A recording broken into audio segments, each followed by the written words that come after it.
was in the rough and tumble days of the gold rush in California, which gold panning was one of the activities that was common in here. And in 1849, a man by the name of Mandeville Shaw came here on the eastern slope of Table Mountain. He decided to mine for gold. He also planted an orchard. And within a couple of months, he found out he was a rich man because of the gold that was found here. Shaw's Flat became a very important mining camp, and there's nothing here to show for it today except for a cemetery and these monuments behind me. Join me on this episode of History Hunters, and I'll tell you all about Shaw's Flat.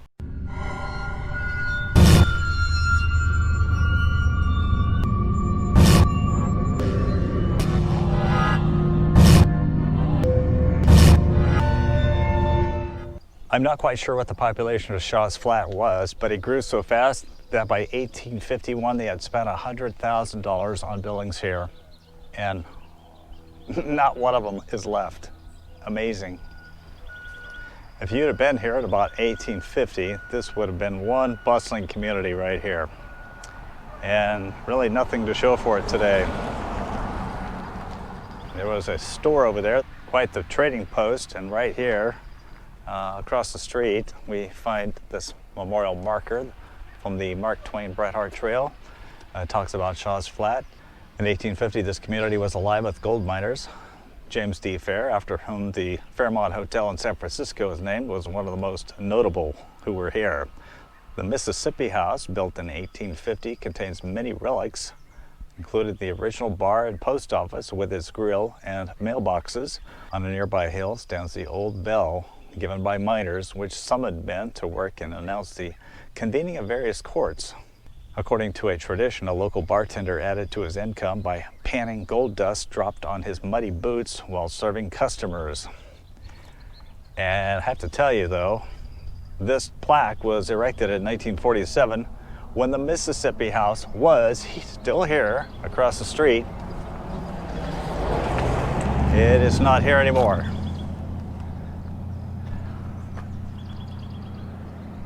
Store that was across the street has been torn down. Fortunately, we still have this bell here. This is the actual bell that called miners to various court proceedings. And as you can see here, this miner's bell was placed here in 2007. I'm so glad that there are people who like to preserve history and not tear it down. Pretty sure this was not here in 1850. And right over here was the Mississippi House. It was built in the 1850s, and it served as a store, a bar, and a post office. And James D. Fair, a very wealthy man, came here back in the day. In fact, his wealth came from Nevada silver mines before he became a U.S. Senator. Check it out. This might be some leftover. It possibly could be I'm guessing it could have been a horse trough. I don't know. Right here where these cottonwood trees are is where the store was. Check it out. Here's a piece of it right here.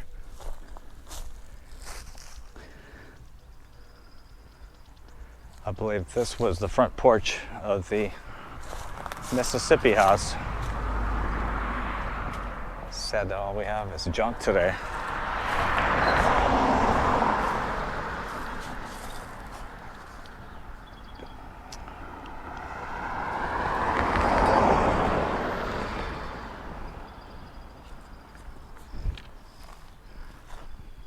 This is still a beautiful area.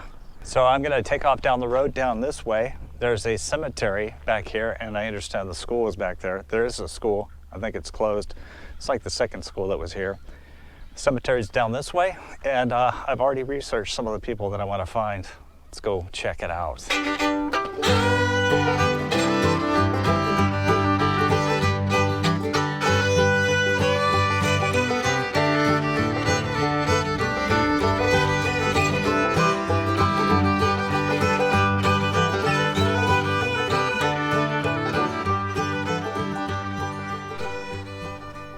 We have made it to the Shaw's Flat Cemetery, and I opened the gate here so I could easily slip in. This nice little marker here tells us that it was established in 1851. And it goes all over the hill here. Amazing number of people who are buried here as a testimony to the fact that there were quite a few people who lived here at one time. I understand that people are still being buried here, some modern graves. It would certainly be a beautiful place to be buried. I understand there's about 170 graves here. The oldest grave is that of a John Amberson. He died in the 1852 mine cave-in. And the sun is hitting these perfectly. Ward C. Pike, 1830 to 1910. He was a native of Maine. And here we have J.L. Pennell of Hartland, Somerset County, Maine. He died 1865. He was just 30 years old. I always find this sad. Look at, somebody busted this up. Maybe a tree fell on it.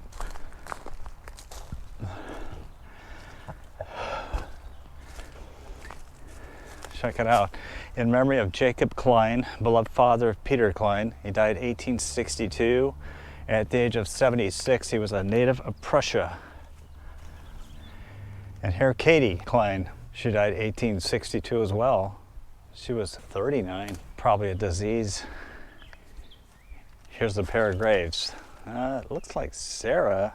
Oh, there's Sarah the wife and Sarah the daughter. Heckman. Looked like the daughter died 1857. She was just a year old. And Jesus said, "Suffer little children to come unto me, and forbid them not, for at such is the kingdom of heaven." And then Sarah, who died at the age of 79, 1868, not dead but asleep. Some of you have remarked how those old cemeteries just have these great markers, and today all the modern cemeteries just have flattened headstones, probably to make it easier to go mowing the grass, but they certainly have character. Right here is a grave that I definitely wanted to find. Albert Gleason, native of Waterville, Maine, who departed this life May 22nd, 1858. He was just 27. Now, Albert, as well as a G.B. Plummer, Joseph Osborne, a John Simcox, and a John Carlin were all killed in a tunnel at Wimtown, I don't know where that is, by an interruption of water. Now, it probably means it got flooded. So this gentleman here died way before his time in 1858. You know, a lot of people long for the days that were simpler and quieter and slower. But I'm telling you, the death rate was so high. It was just, you didn't live very long back then. And it's crazy how overgrown parts of this cemetery are. There's a grave over here I want to find. Let's see what it says. Oh yes, this is the one that I wanted to find. It's Phoebe, wife of Philander Arnold, who departed this life 1853. She was just 33 years of age. I understand that Mr. Arnold got on with his life. He died in 1888 in San Diego, and that's where he's buried. Now, way here in the back are a bunch of headstones that kind of remind you of the fake ones that they put up for Halloween. Here's Elizabeth Markley, died 1863. She was just 32. And check out this one. That's very cool. In memory of David Markley, born in Old Town, Maryland, died Shaw's Flat, August 4th, 1876. He was 80 years old. And his wife, Mary Markley, she was born in Maryland in 1802, and she died at Shaw's Flat in 1880. Who have fallen asleep in Jesus, blessed asleep, from which none ever wakes to weep. These are not common anymore, but here's a foot marker showing that there are coffins between here and the headstone down there for DM and MM, David and Mary Markley.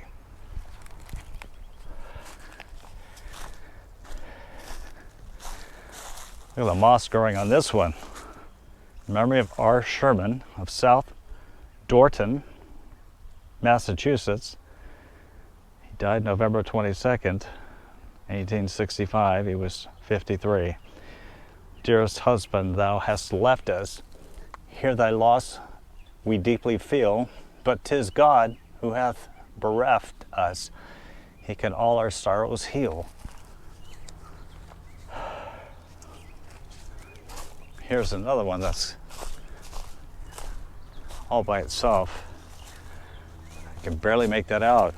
Fellows of Skowhegan, Maine, 1863. He was 27. There are certainly a lot of Maine people buried here. A tree has completely fallen. If there's a headstone in there, I don't know, but we see right here that it's a J.M. Snow. He died in 1888. He was 62, a native of Maine.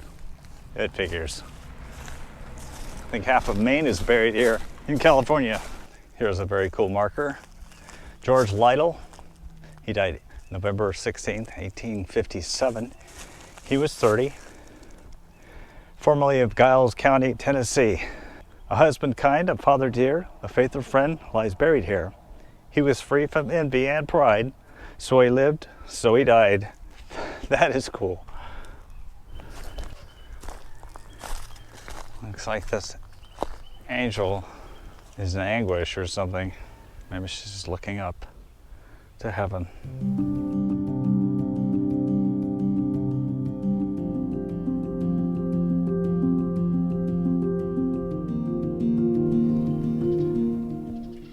So I actually had to go onto my smartphone here and look up who this was because it's very badly worn. It's Francis J. Polly, just 4 years old, 1867 to 1871. Here by herself. It is just so peaceful here. I mean, other than the birds, I hear roosters crowing back here and somebody clanging metal over here at a nearby farm. It's very peaceful here. Very nice weather too. Now this grave marker is totally leaning, as you can see. And it's trying to fall into this tree here. Sarah, wife of A.M. Crow, she died January 1st, 1863. What a way to start out the new year. Age 33, 11 months and 13 days. Blessed are the pure in heart, for they shall see God. And right up there is a Bible and a willow tree that symbolizes eternal life. This is pretty interesting. It's a memory of a Bavia Dupuy, D-E-P-U-Y. He was born in 1790. He died in 1865, July 16th of that year. And of his wife, Catherine Berger, or Berger, I can't make that out.